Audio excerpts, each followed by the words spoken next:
Since I've painted these roses before, I want to take a different approach today. Because the background colors are so closely related to the colors and values in the foreground, especially with the roses themselves, they confuse themselves with the roses.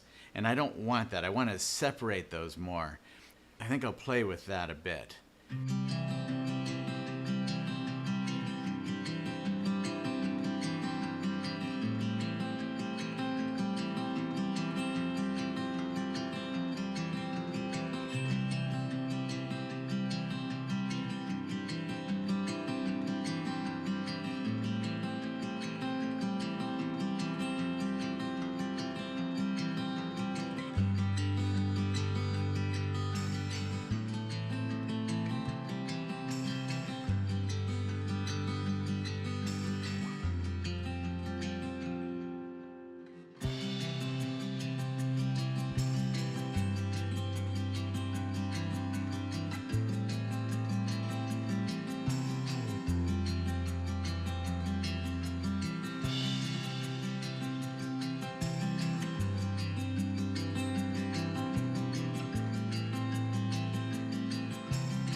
I decided that I didn't like the placement of that rose.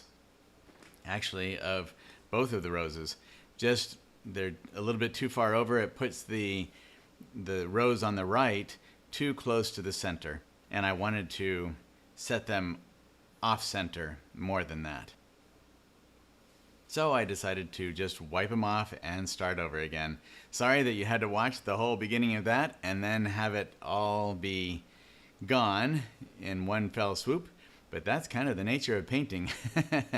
If at first we don't succeed, then we've got to wipe it off and start over again.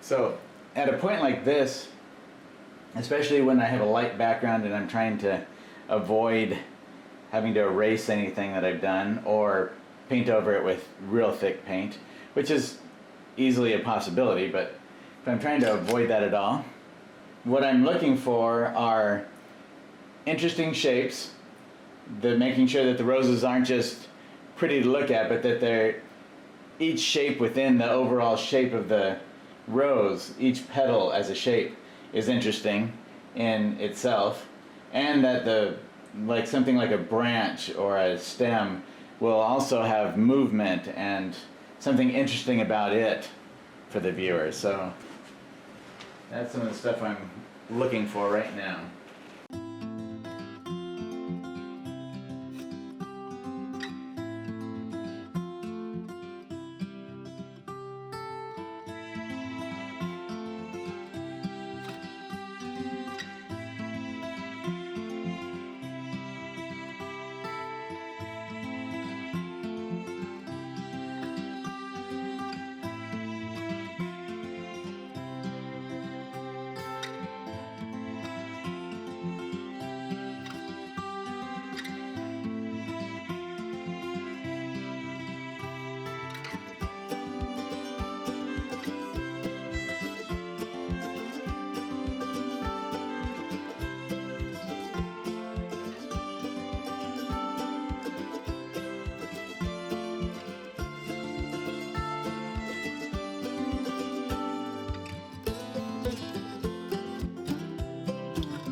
So I like to come in with some thick paint here and there.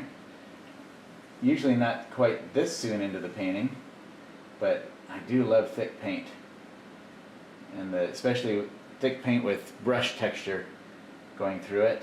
Because then I can come back in with stems and other bits of color and move it through, and it kind of blending without over blending. I don't want to blend it like it's a smooth blend, but an under mixing kind of blend with it can really get interesting to look at.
Some of these little spots that I put in are just so I can kind of determine my contrast level, how far I want to push the dark and light in it. Sometimes it'll be a more low key where all the values are kind of condensed into a smaller value range. Other times I really want to push the light and the dark contrasts.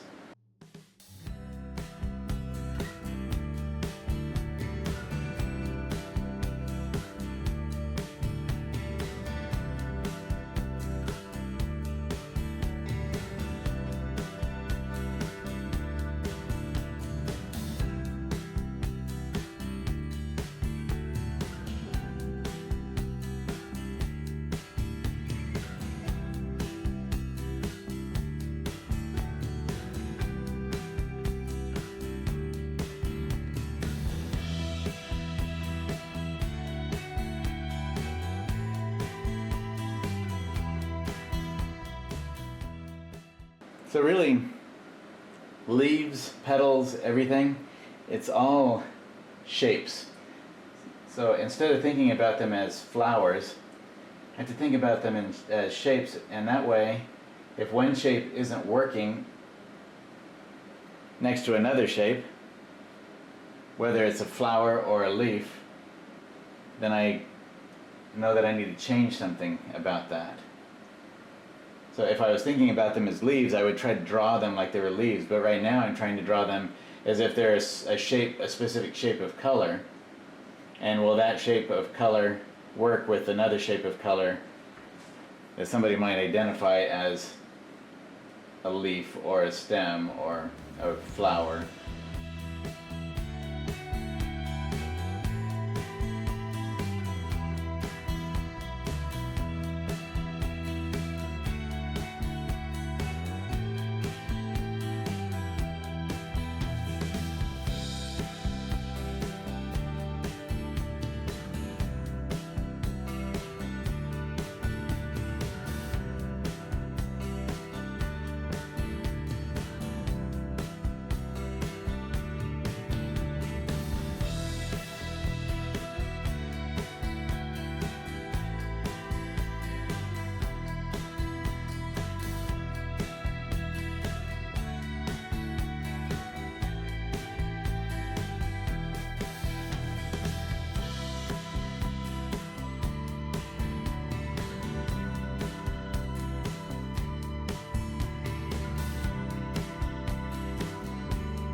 Do you glue your canvas to your boards? And if you do, what kind of glue do you use? Nope, this is an MDF panel, medium density fiberboard. It's actually not medium density, but that's what they call it. That's too much. Let me take that off first. Too much. I don't know, I'll have to change that up again. So this is medium density fiberboard. You want to make sure if you buy that you seal it all the way around, front, back, sides, because if it gets any moisture on it, it's toast. It does not work well with moisture. But once you seal it, it's a really stable, nice board to work with. So I now have my latest primer that I'm working with is the Ecos passivating primer. It will actually seal the board, and any formaldehyde or anything else that might be in there is sealed off. It won't leach out into the atmosphere, it won't leach into my studio. So it's very nice that way. And that's a completely green primer, has no VOCs, no harmful anything to it, which is really nice. That's one of my goals with my art. So as far as our lifetime, most of these materials that they're using today, most of them are going to work well. And I don't know how much we need to get too overwrought about it all. Laura wants to know what it's called again, the stuff you're using to seal instead of gesso. Do you want to bring the can over and just show them what the can looks like? Where's it at? Right here. Okay, so this, can you see it there? Is it in there? Come down a little bit so we can see the top tag. There. Okay, so there's Ecos paints. I had to order this online and then it shipped it to me. It's called Passivating Primer. They use this in the Louvre Museum for the last 30 years. They've been using it there, and they have not had any problems whatsoever. It's $100 a gallon, but you only have to do one coat, and you've sealed your board. So really, for the amount of effort and the fact that it seals and it's archival as far as we know, I think the Louvre probably does some research with the materials they use. I'm not positive on that, but I thought that would be a good thing to try out. I actually called the company to ask them questions about it, and that's how I found out about the success that they've had with it. I just started with this in the last couple weeks. The boards, I just got some boards primed. This one is one of those boards that's primed with that passivating primer. And I like it. It's working out well, although it is more absorbent than a lead ground. The reason why a lot of artists like the lead ground is that if you put down a wash, it's very fluid, and if you come back in and try to wipe something off, you can get down to the white very easily. But if I just take some walnut oil, even on this, if it's a little bit absorbent, a little bit of walnut oil, and I can wipe it off very easily too.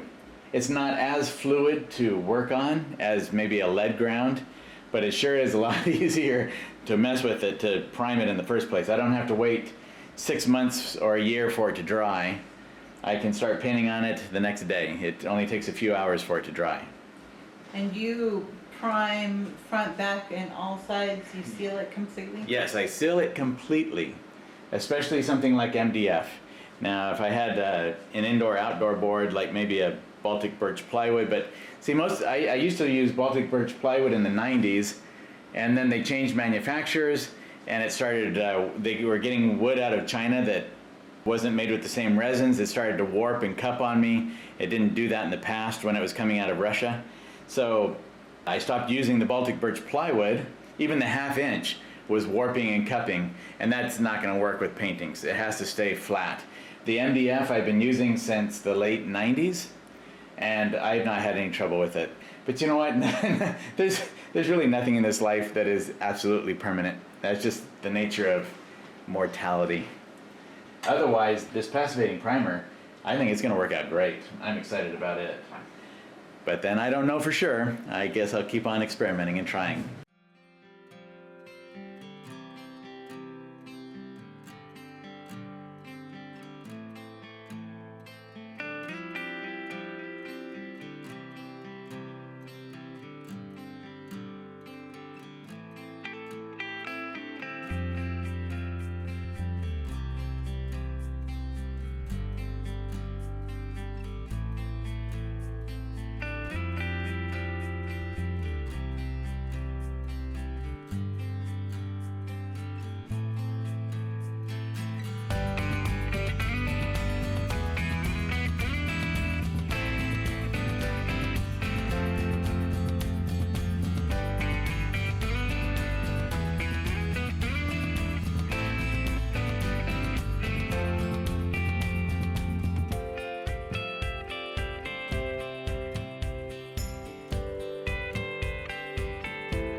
this leaf, I wanted to make sure it had a good direction. I'm trying to avoid any parallel lines, the railroad track type lines in my painting. And that can be with a leaf like that and a flower petal, or it could be two leaves that are going in the same direction, sort of like the long thin leaf and the wider dark leaf down at the lower left side. Those are kind of railroad tracks right now. Even though they're different sizes, they still create that feeling of being a railroad track. A set of railroad tracks, I should say. So I need to disrupt that somehow. So here I'm trying to make sure that bigger leaf there at the top doesn't feel isolated, as if it's a lone wolf right there. Because then that also, being a lone wolf can also demand attention more than I might want it to. So putting in even that small little dark leaf with it helps to then make that feel like it's a branch that's coming up through there with leaves on it. And then it's not just the one bigger leaf that's there. It's a combination of leaves, bigger and smaller, and they feel like a unit. So then the viewer is then concentrating on the unit, and because it's a unit, it takes less attention, and then the attention can go back to the roses rather than where the dark contrast of it might require more attention than the flower itself to a degree, or at least compete for attention with the flower. I don't really want it to compete. I want it to feel like it's a supporting character, a supporting actor or actress in there.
Another big part of all of this is coming in on the edges and just disrupting an edge. Grabbing a hold, because this is wet into wet, the painting is still completely wet as I'm working on it. I can come in and grab a bit of an edge of something like a stem and just grab the paint right there and pull it out into the background. And that helps disrupt that edge. It helps to then integrate the stem with the background. Because out in nature, when we're looking at something, it's like we've talked about so often, there will be little disruptions because there are, let's take the stem for instance. A stem on a rose bush is not perfectly cylindrical. It's going to have little tiny shifts and changes, little areas where you have a flat, even a small minuscule flat spot on that round stem. And that flat spot is going to catch the light differently than other parts of that stem. It might catch a highlight because it catches the light even more, or it might become a shadow that's on there, and that shadow might be the same value as some leaf that's right behind it, whereas the rest of the stem is brighter in value. So that's where coming in and disrupting an edge somewhere is helping us to mimic nature, because that's what happens in nature. We have all these little tiny shifts in one part of a stem. Even if it's the same value all the way up the stem, one part of that stem might suddenly cross a leaf or another stem behind it that is the same value, and then those two kind of blend together. So that's where an edge will suddenly be disrupted. And that's why edges are so crucial to making our paintings feel real. That's where a lot of the life in a painting comes from, are the edges, the way that we work with our edges. If edges are all too sharp or all too soft, then they don't have that essence of reality.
So right here, what I'm doing with my finger is I'm blocking out a certain, if I think something might not be a good idea to have in there, if there's something in the painting and I'm wondering if I should take it out, I will place my finger in a way that it blocks that from my view. And then if it looks better without it, because what that does is it just creates kind of an empty space in my painting with my finger there. So then I can see if it looks better with an empty space there or with that object that I was covering over. And then I can decide whether I want to take out the object or not. My professor in college, he used to always, the impressionist, he would put his hand up there all the time. He was constantly bringing his hand up and covering up an area and seeing if it was working or not. And I've adopted a little bit of that. Although I do tend to use my mirror and the stepping back quite a bit, more than I'll use like my hand placing it up there to block something out. I'll just go back, I'll look in my mirror to see if things are working, see how things stand out. That's much more of a tool for me than the other.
A little change in the mics because I asked Christy to come in and look at the painting, and I thought you would enjoy hearing the way that we discuss my paintings sometimes, and this is one of those rare occasions where we don't necessarily agree.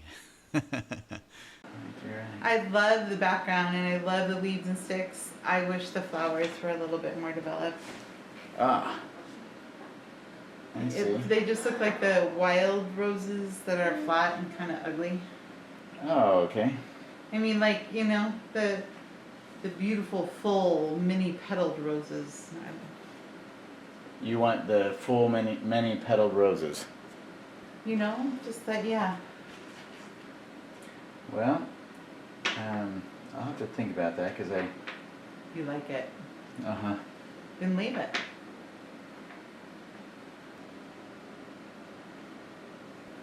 It does have a loose wildness to it that Appeals to me. I mean, I actually love it. I wouldn't call it roses though. What would you call it then? I don't know. I'll have to see what I would call it. So she wouldn't call them roses, even though we have this huge hedge out here full of these roses that are pretty similar to those. But that's exactly why art is so wonderful, because it is subjective. There's a lot of variety of opinion and interest out there. And even between Christy and I, we have differences of opinion. And she may be right. Maybe everybody else who looks at this will think, they don't look like roses.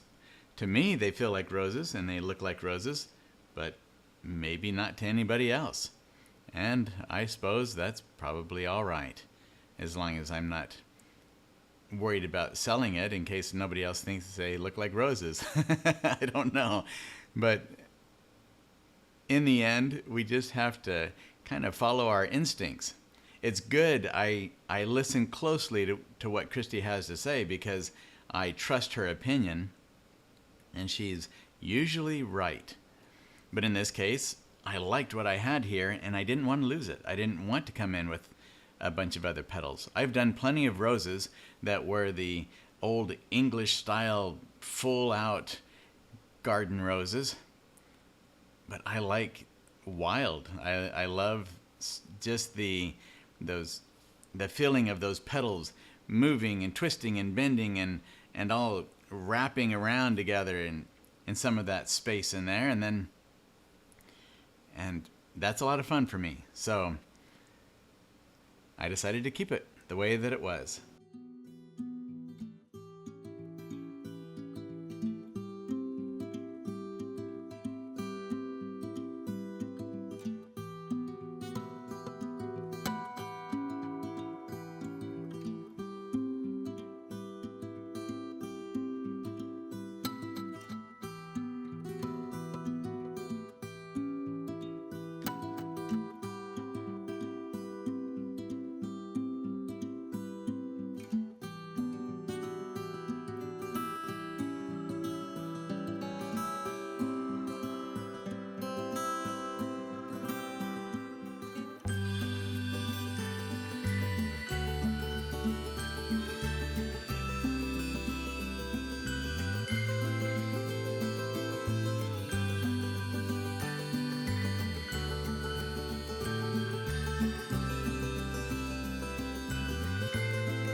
Since this is a rose hedge, at least in my mind, that's what I've created. We have this rose hedge out in our front lawn, and I love that. I look at it every time I go between my house and my studio. I'm studying that. And I love all of the interaction between the little bits of leaves and the thin little stems that can come off of them, the way that they can catch the light, even down in the depths of all those leaves and branches, there'll be some little spot of light that's sparked in there, and warmth down in the recesses of all those leaves. And so I bring some of that into, at least I try to bring some of that into my paintings as well.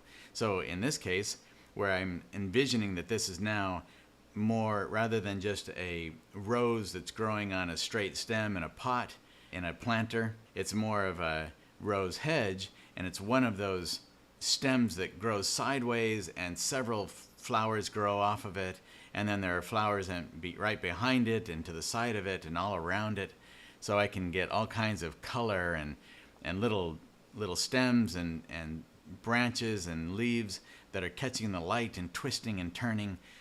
That's how we can get a lot of variety in there that we wouldn't otherwise think to put in there. That's the wonderful thing about painting nature, is that we have so much opportunity.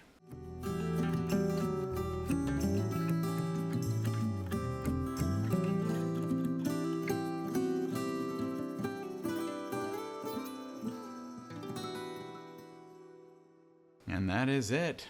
That's all she wrote. I had a lot of fun with this painting, and I hope you did too. Happy painting, and have a great time making your own rose masterpiece.